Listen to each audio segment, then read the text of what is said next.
I've always been fascinated by abandoned buildings. There's something about the eerie silence, the decay, and the history that draws me in.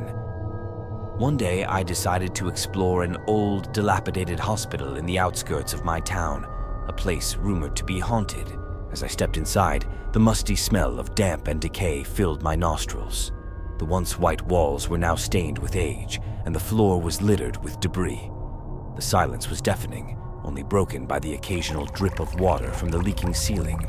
I ventured deeper into the building, my flashlight cutting through the darkness. I came across an old operating room. The rusted surgical tools still lay on the tray, as if waiting for the surgeon to return. A chill ran down my spine as I imagined the countless lives that had been lost in this very room. Suddenly, I heard a faint sound. It was a soft, rhythmic thumping like a heartbeat. I followed the sound, which led me to the basement. The thumping grew louder as I descended the stairs. In the basement, I found an old, rusted iron door. The sound was coming from behind it. With a deep breath, I pushed the door open. Inside was a small room, and in the center was an old wooden chair. Strapped to the chair was a dusty, old-fashioned metronome, ticking away, producing the rhythmic thumping sound. I stood there, frozen in shock. The room was otherwise empty. No one had been in this building for years, yet here was this metronome, ticking away as if someone had just wound it up. I reached out to stop it, but as soon as my fingers touched the metronome, a cold gust of wind blew through the room, extinguishing my flashlight. I was plunged into darkness. The silence was oppressive. The only sound was my own heartbeat pounding in my ears. I fumbled for my flashlight, but it wouldn't turn on. Panic started to set in. I turned to leave, but I couldn't find the door. It was as if it had vanished. Then, I heard it. A soft whisper, right next to my ear. "You shouldn't have come here," it said. I could feel the breath of the speaker, cold and damp against my skin. I screamed and ran, my hands outstretched, hoping to find the door. After what felt like an eternity, I stumbled out of the building, gasping for breath. The sun was just beginning to set, casting long shadows over the abandoned hospital. I looked back one last time, half expecting to see a ghostly figure in the window. But there was nothing. I never went back to that hospital. But sometimes, when I'm alone in the silence of the night, I can still hear the soft ticking of the metronome and the whisper in my ear. "You shouldn't have come here."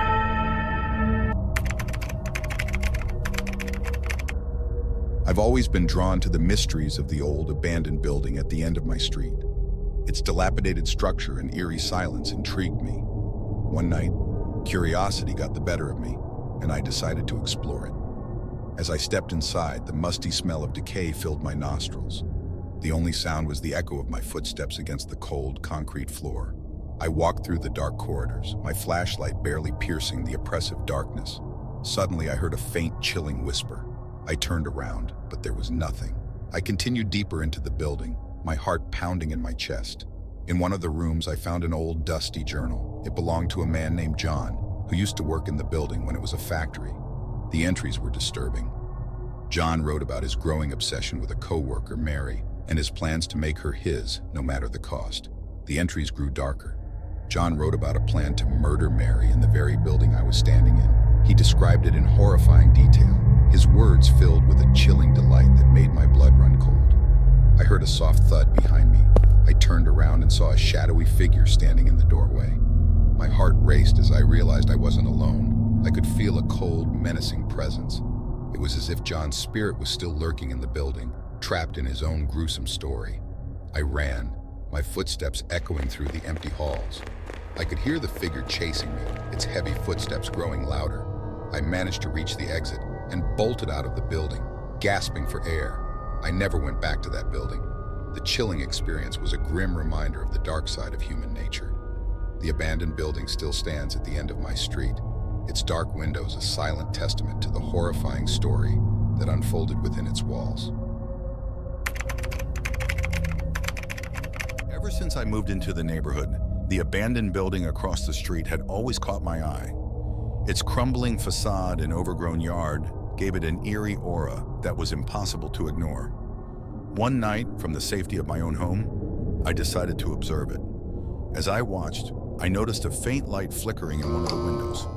It was odd, considering the building had been abandoned for years. I grabbed my binoculars for a closer look and saw a shadowy figure moving inside. The figure seemed to be pacing back and forth, its movements erratic and strange. I could hear faint whispers carried by the wind, though I couldn't make out what they were saying. It was as if the building itself was alive, whispering its secrets into the night. Intrigued, I started researching the building's history. I discovered it used to be a factory, and there were rumors of a worker who had mysteriously disappeared. His name was John, and he was known for his peculiar behavior and obsession with mass. The more I delved into the story, the more I felt a connection with the shadowy figure in the building.